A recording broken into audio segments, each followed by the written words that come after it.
शक्तीपीठ महामार्ग करायचा हा चंग देवेंद्र फडणवीसांनी बांधलेला आहे. काही झालं तर शक्तीपीठ महामार्ग करणारच. वेळ प्रसंगी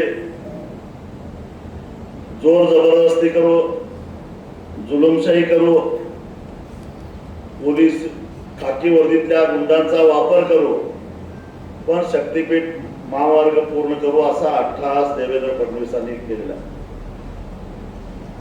ग्रह आता त्यांच्याकडेच आहे, त्यामुळे पोलीस ते सांगतील तेच ऐकतात. का परवाच्या दिवशीची घटना तुम्ही बघितला असाल, कुत्र्याला ओढत न्यावं तसं शेतकऱ्यांना त्याच्या शेतातनं पोलीस ओढत नाही होते. अगदी ढेकळत ना, त्याची पाठ सगळी सुलटून गेली असेल ढेकळत, दया आली नाही त्यांना.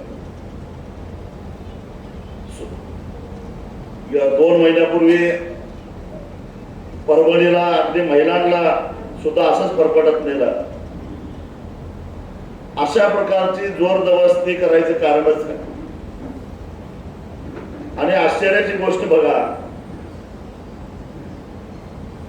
हा शक्तीपीठ महामार्ग हा महाराष्ट्राचे रस्ते विकास महामंडळामार्फत व्हायला लागला आहे.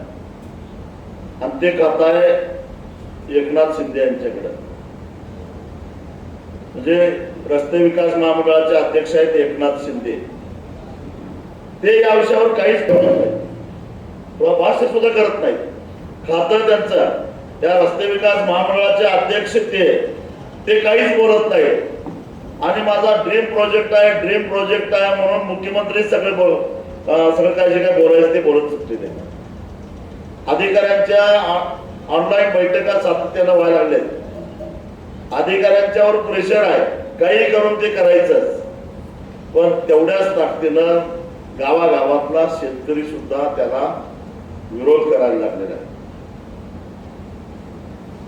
आणि तुम्ही सुद्धा करता ही अतिशय चांगली गोष्ट. खोटं सांगितलं जात आहे की त्या जिल्ह्यामध्ये असं झालं, त्या जिल्ह्यामध्ये असं झालं. 3.5 वर्ष झालं आम्ही हे त्यांचं ऐकतोय.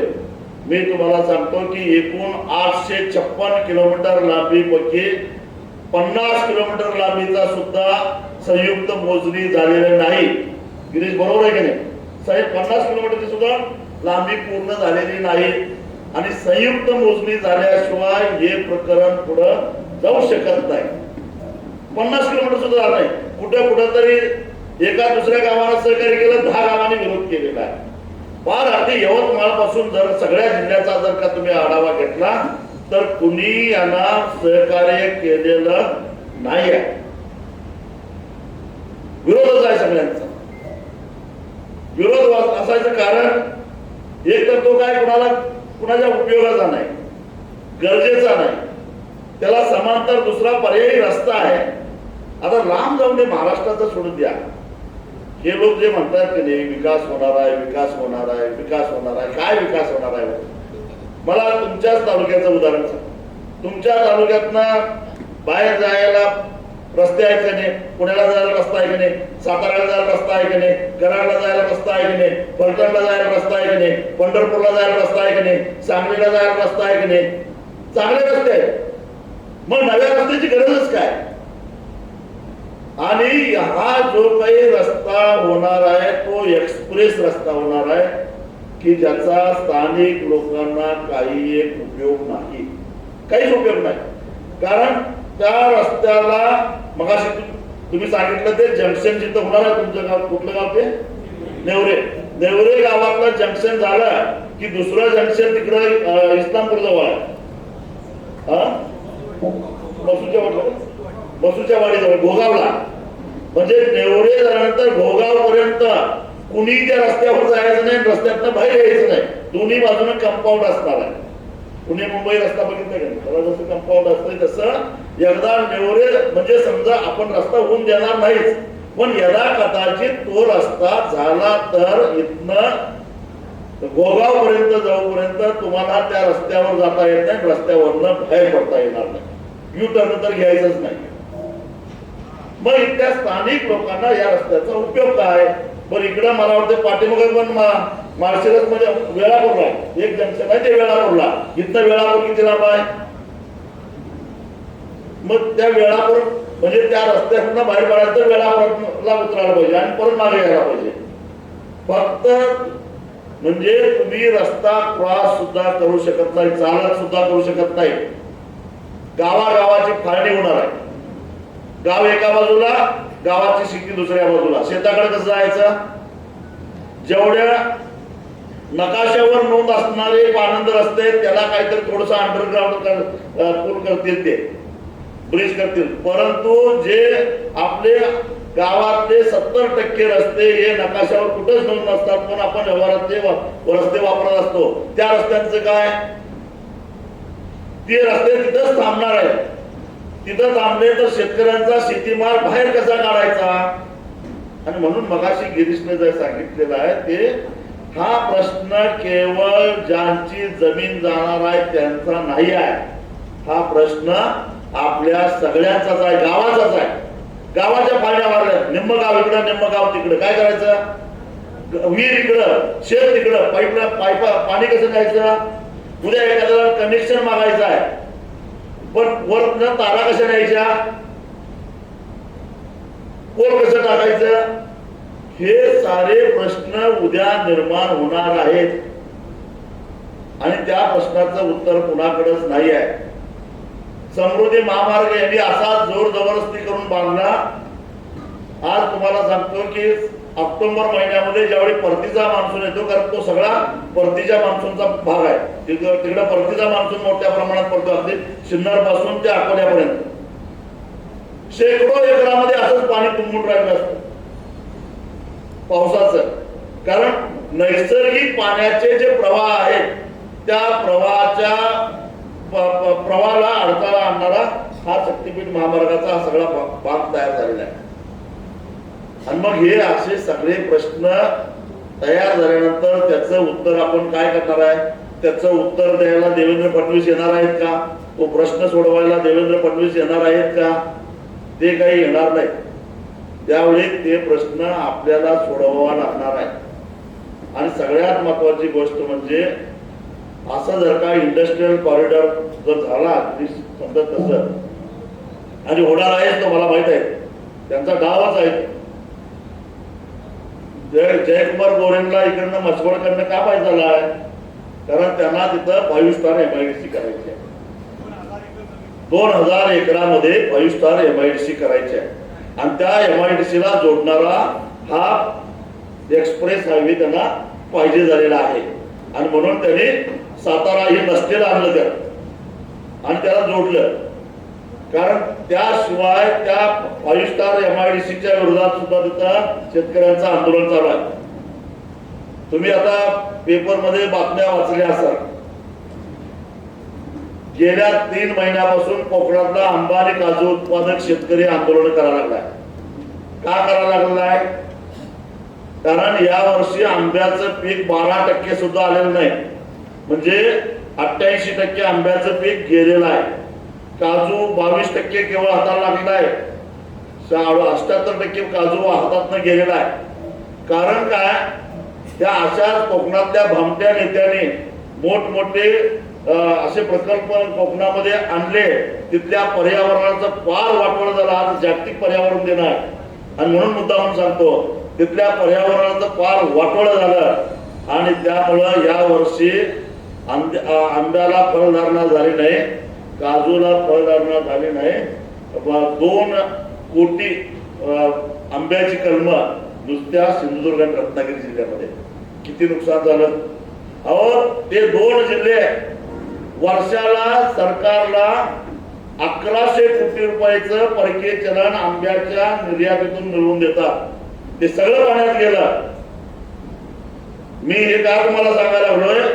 कारण तुमच्याकडे आता कुठं टेंबूचं पाणी आलंय, ते अनेक पाणी परिषदा घेऊन, अनेक आंदोलना घेऊन, आणि मग कुठं ते पाणी आता आलंय. आणि आता कुठं द्राक्ष बागा फुलायला लागल्यात, आता कुठं फळबागा फुलायला लागलेल्या आहेत. इथं जर का इंडस्ट्रियल कॉरिडॉर झाला तर इथल्या द्राक्ष शेतीचं काय होईल? ज्यांची जमीन जाणार नाही त्यांना मी विचारतो, त्या इथला पेरू असेल, बाकी अनेक डाळिंब असेल, या ऊस जरा त्यातल्या त्यात निवार आहे म्हणा, पण बाकीच्यांचं काय होईल हे लक्षात घ्या. एकूण या रस्त्याला 21,000 एकर जमीन जाणार आहे. त्यातली जवळजवळ 17,000 एकर ही बागायती जमीन आहे. मी धाराशिवला गेलेलो होतो, तिथल्या शेतकऱ्यांनी डोळ्यात पाणी आणून सांगितलं, अहो मोठा माळ फोडून तिथली गुंड काढून आम्ही जमीन तयार केली आणि 25 किलोमीटरवरून पाणी आणलं आम्ही आमचं शेत 7-12 घाण देऊन, आणि त्याच्यावर आता हे रस्ता करायला लागले. काय करायचं सांगा. मी गेल्या आठवड्यामध्ये याला माढा तालुक्यामध्ये गेलेलो होतो. अरणगाव ज्या गावामध्ये संत सावतामाळी यांचं ते गाव, कांदा मुळा भाजी अवघी उठाई माझी असं म्हणून आयुष्यभर शेतामध्ये काम करता करता हेच माझं पंढरपूर म्हणून भक्तिभाव करणाऱ्या सावतामाळीचं गाव, त्या गावामध्ये 600 एकर जमीन जाणार आहे. अख्खं गाव रस्त्यावर आलेलं होतं. एका बाजूला हे काय सांगतात, आमच्या धार्मिक भावना चेतवण्यासाठी सांगतात, आम्ही भाविकांच्यासाठी रस्ता करतो, पण या सगळ्यांचं श्रद्धास्थान असणाऱ्या सावतामाळीचं गावच नष्ट व्हायला लागलं या रस्त्यामध्ये. कुठल्या लेण्याची धार्मिकपणा, कुठं लायचा धार्मिकपणा, कुठं गेली याची श्रद्धा, यांना काही नाही. यांना फक्त अदानी नावाच्या देवाला खुश करायचं आहे, त्यासाठी हा रस्त्याचा अट्टाहास आहे, दुसरं काही नाही. आणि दुसरं तेवढंच नाही तर अदानीला खुश करता करता यांना यांचे खिसे भरायचे आहेत. एक तर कायद्यात दुरुस्ती केल्यामुळे मोबदला जास्त मिळणार नाही, पण एका किलोमीटरचा खर्च मात्र यांचा सातत्यानं वाढत चाललेला आहे. हे जरा गणित लक्षात घ्या. यांच्या स्वार्थासाठी, यांना पैसा कमावण्यासाठी आपण का बळी पडायचं? आपण बळी पडता कामा नये असं मला वाटतं. मला आता एक चिठ्ठी आली की कुणीतरी म्हटलं, देवेंद्र फडणवीस कुठेतरी म्हणाले काय की 300 कोटी वृक्ष लागवड करणार हाय, ती जगू बाबा पहिला. या रस्त्यावर किती झाड तुटणार आहे, आणि या रस्त्यासाठी किंवा आधी 2 लाख झाडांची कत्तल करून त्या अदानीनं उत्खनन केलंय, ते पहिला थांबव. तिथल्या आदिवासींना घालवून टाकलंय, अजूनही तिथं आंदोलन चालू आहे, ते पहिला बघा. आणि मग नवीन मी आता दुर्बीण लावून ओळखणार आहे. 10 वर्षापूर्वी सुधीर मुनगंटीवाराने 33 कोटी झाडं लावली, ती कुठं आहेत ती बघा लागली मी आता. ही 33 कोटी झाडं आहेत कुठं? रोपं कापली पण झाडं काही सापडत नाही. आणि एक दिवस मी तुम्हाला सांगतो, सुधीर मुनगंटीवार बोलवून आणतो, चला जरा बघूया तुमची झाडं कुठं आहेत ते. कुठे गेली ही झाडं? आणि यामुळे काय झालंय माहिती आहे? अहो पावसाळा तोंडावर आला, उद्या मृग नक्षत्र येणार, पण इथं या सभागृहामध्ये आपल्याला बसवण्यात आले. एवढं तापमान वाढलेलं आहे. का तापमान वाढलेलं आहे? कारण अशा पद्धतीनं यांच्या हव्यासापोटी यांनी सरासर झाडांच्या कत्तली सुरू केल्या, त्यामुळं तापमान वाढत चाललेलं आहे. तुम्ही कधी ऐकलं नाही आपल्या भागामध्ये 46 तापमान झालेलं, 45-46, पण गेला महिनाभर झाला 45च्या खाली तापमान येणं झालंय. हे कशामुळं? या खरं तर शेतकरी नसता तर ही बोरपोळ केली असते. आम्ही 500-500 फूट बोर मारून पाणी वर काढून कसं तरी झाडं जगवा लागलं, द्राक्ष बागा जगवा लागलं, तिकडनं कृष्णेतनं पाणी आणलं, काय काय उचापती केल्या, जरा हिरवागार ऊस केला, म्हणून तरी उन्हाळ्यात दुपारी जरा बरं वाटतं, डोळ्याला तरी बरं वाटतं हिरवा बघितल्यानं. नाहीतर राजस्थान सारखं हे सगळं वैराण वाळवंट झालं असतं. काय करणार आहे त्याचं? या तालुक्यानं प्रदीर्घ संघर्ष करून आता कुठं ही वनराई फुलवलेली आहे. हे सगळं शिवार हिरवं केलेलं आहे, आणि त्याला मोडता घालणारा हा शक्तीपीठ महामार्ग आमच्या उपयोगाचा आहे का? पण हे फायद्याचं तर नाहीच नाही. परत याच्यामध्ये प्रचंड मोठा भ्रष्टाचार, 1 रुपया सुद्धा सरकार यामध्ये आपलं घालत नाही आहे. 1 रुपया सुद्धा घालत नाही, कारण सरकारकडे पैसाच नाही. आधीच ठेकेदारांचं 80,000 कोटी रुपये द्यायचे, मग नवीन रस्ता करायला पैसे असेल का यांच्याकडं? मग हे रस्ता कसा करायचा, यांनी फक्त याला मंजुरी द्यायची, त्याला कर्जाला हमी घ्यायची, कर्ज बँकाकडून काढायची आणि ठेकेदाराने रस्ता पूर्ण करायचा आणि रस्ता पूर्ण झाल्यानंतर त्या रस्त्यावरनं प्रवास करणाऱ्या लोकांनी टोल मधनं ते पैसे त्या पैशातनं कर्ज फेडायचं. यांचं काहीच नाही. ज्यांना मधल्यामध्ये मड्याच्या टाळूवरचं लोणी खावं तसं पैसे खायला मिळतात. मी अगदी जबाबदारीने बोलतो. राष्ट्रीय महामार्ग प्राधिकरण तुमच्या भागात सुरत चेन्नई रस्ता चाललाय, त्याला पैसेही बऱ्यापैकी मिळालेत, कारण त्याला 2013च्या कायद्याप्रमाणे पैसे मिळत आहेत आणि त्याच्याकडे बोर्ड दाखवून कोणतरी म्हणतील की एवढे पैसे तुम्हाला मिळतील. तो अस्तित्वात असलेला रस्ता असल्यामुळे तिथल्या रस्त्याच्या आजूबाजूला बाजार भाव जास्त होता आणि तो चौपटीनं पाचपटीनं मिळाल्यामुळे त्याला पैसे तुम्हाला जास्त मिळणार आहे. हा पूर्ण नव्या अडगळीच्या भागातून रस्ता जाणार आहे, त्यामुळे इथला बाजारभाव कमी आहे आणि शिवाय दुप्पट आणि त्यात 20% कपात, त्यामुळे इथं पैसे एकदम कमी मिळणार आहे. हा फरक लक्षात घ्या. पण हा फरक ते तुम्हाला सांगत नाही.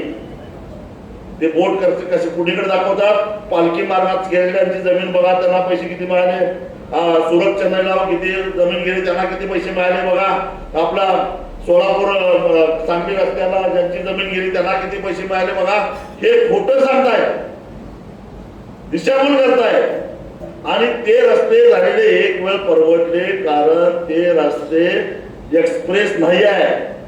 सोलापूर कोल्हापूर रस्ता एक्सप्रेस नाही आहे, हा सुरत चेन्नई एक्सप्रेस नाही आहे, पालखी मार्ग एक्सप्रेस नाही आहे. आणि त्यामुळं हे रस्ते झाल्यानंतर त्या रस्त्याच्या कडेला समजा तुम्ही एखादं चहाचं खोकं टाकलं, एखादा धाबा टाकला, एखादं गोडाऊन बांधलं, वेअरहाऊस बांधलं किंवा कोल्ड स्टोरेज टाकलं तर तुमचा धंदा होऊ शकतो, त्याचा फायदा आहे. आणि मग हायवे जवळ गेल्या म्हटल्यानंतर जमिनीच्या किमती वाढतात, त्याच्यावर कर्ज जास्त मिळतं, हा फायदा होतो, मी नाही म्हणत नाही.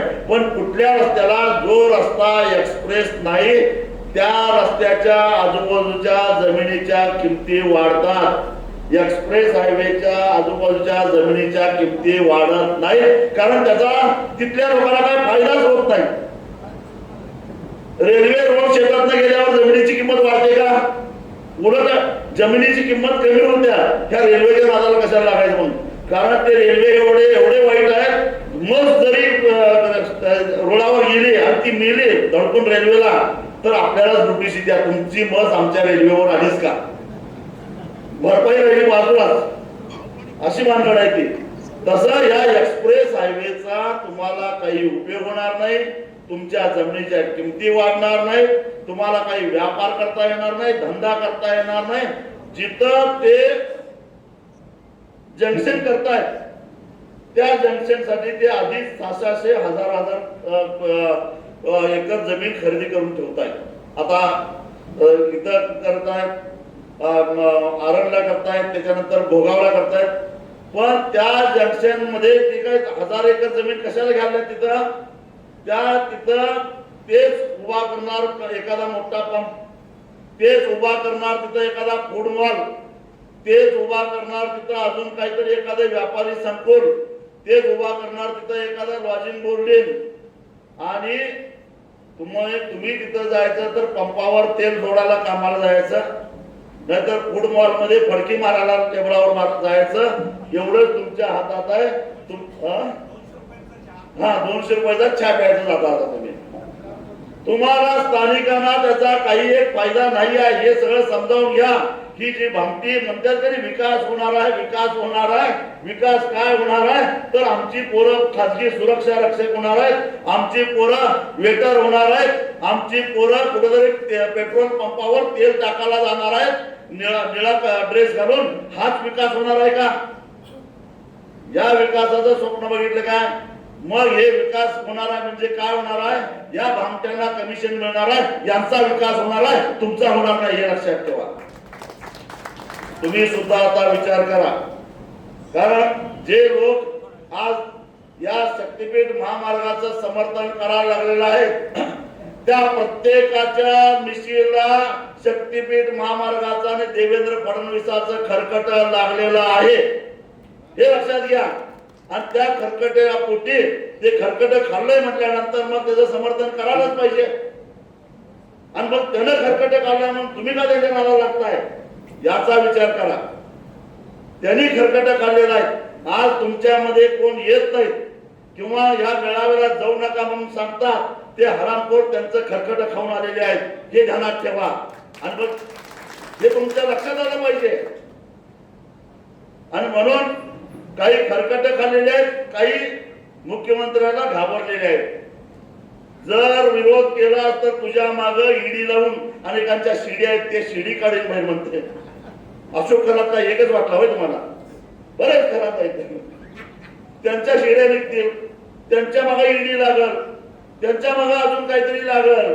आणि म्हणून ते लोक घाबरून येत नाहीत. त्यातले आपल्यातली सुद्धा काही आहेत मला माहिती आहे. नावं घेत नाही, योग्य वेळी घेऊन. पण तुमचं काय हो? तुमची ईडी आहे का सीडी आहे का इन्कम टॅक्स आहे काय? तुम्हाला काय घाबरायचं कारण आहे?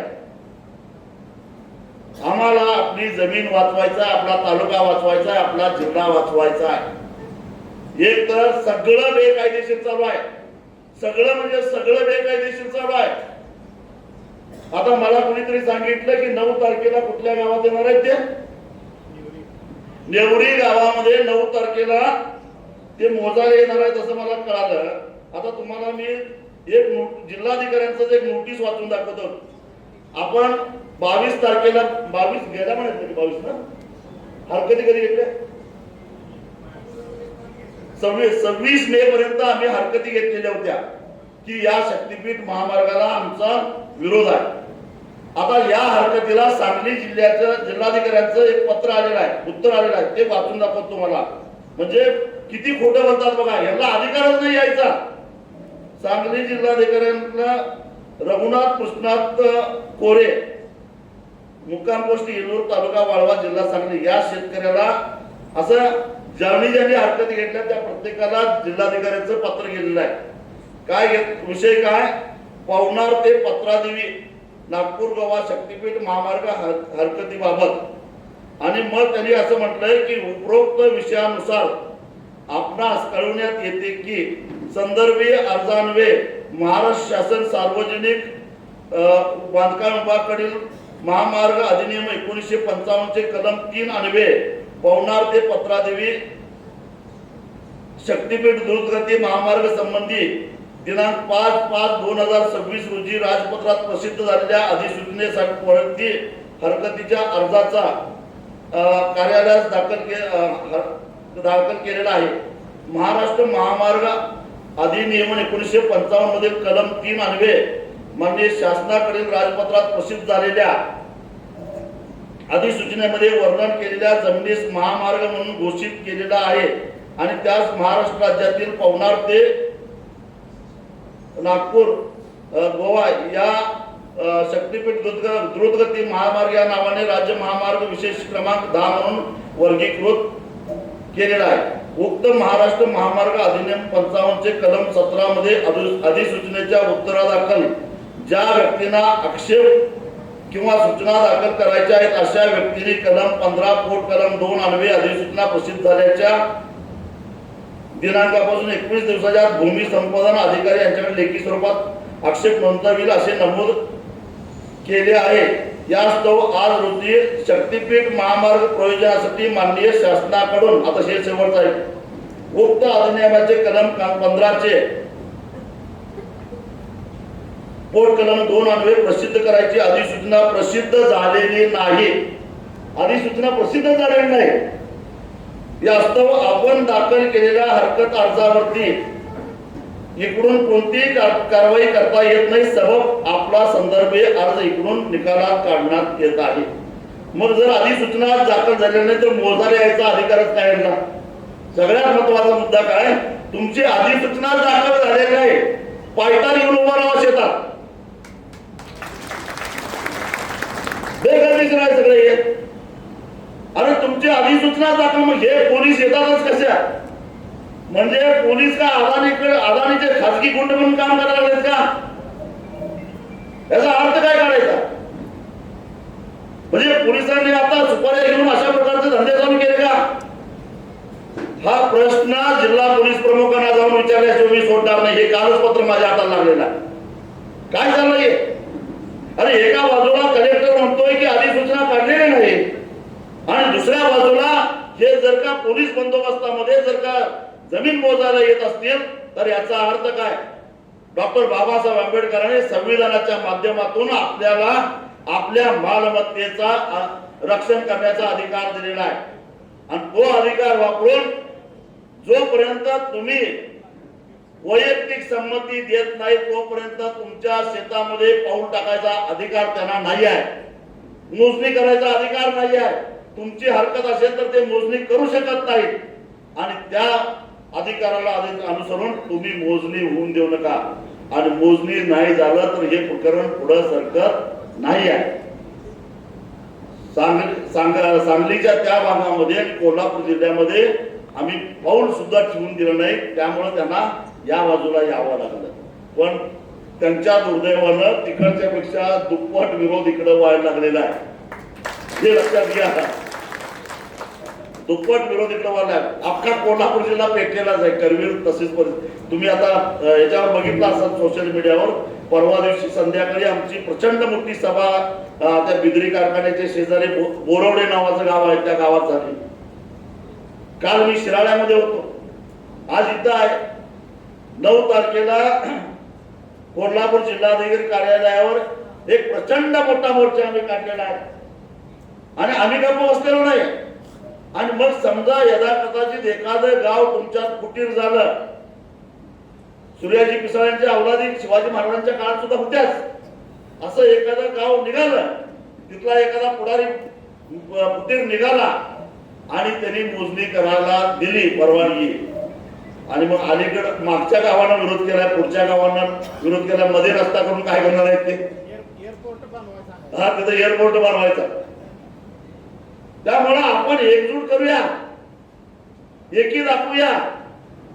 यांचं आपल्या समोर काही चालणार नाही. यांना या रस्त्यातनं कमीत कमी 55,000 कोटी रुपये खिशात घालायचे. त्यासाठी हे सगळं चाललेलं आहे.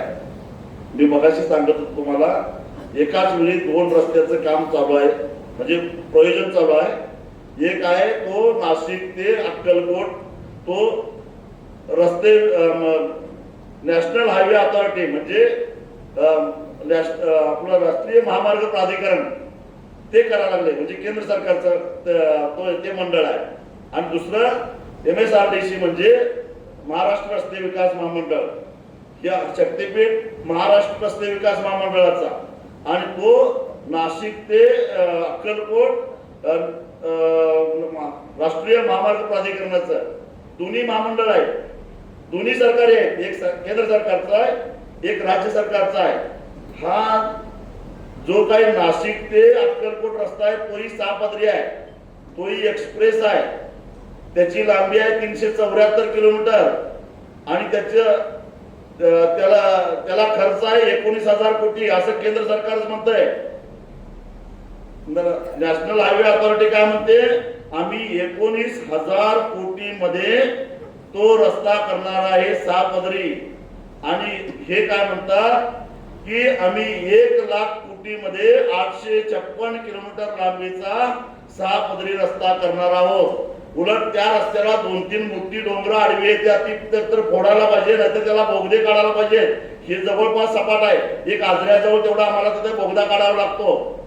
मग मला वाटतं मला सांगा की खर्च या शक्तीपीठाचा जास्त असला पाहिजे का त्या रस्त्याचा झाला पाहिजे? तेही काही साधू संत नाहीत. त्यांनी खिशात घातल्या थोडं पैसे पण तरी सुद्धा 19,000 कोटी ते 374 किलोमीटर लांबीचा रस्ता करायला लागलेत. म्हणजे त्यांच्या 1 किलोमीटरचा खर्च आला 51 कोटी रुपये आणि हे 1,00,000 कोटी मध्ये 856 किलोमीटर रस्ता करायला लागले म्हणजे यांच्या 1 किलोमीटरचा खर्च आला 117 कोटी रुपये. 51 कोटी कुठं आणि 117 कोटी कुठं? म्हणजे जो रस्ता 40 ते 45,000 कोटीत पूर्ण व्हायला पाहिजे होता तो किती कोटीत व्हायला 1,00,000 कोटी म्हणजे वरचे 55,000 कोटी यांच्या खिशात. आणि ते फेडायचं कुणी? रस्त्यावरनं प्रवास करणाऱ्या प्रवाशांनी टोल मधनं.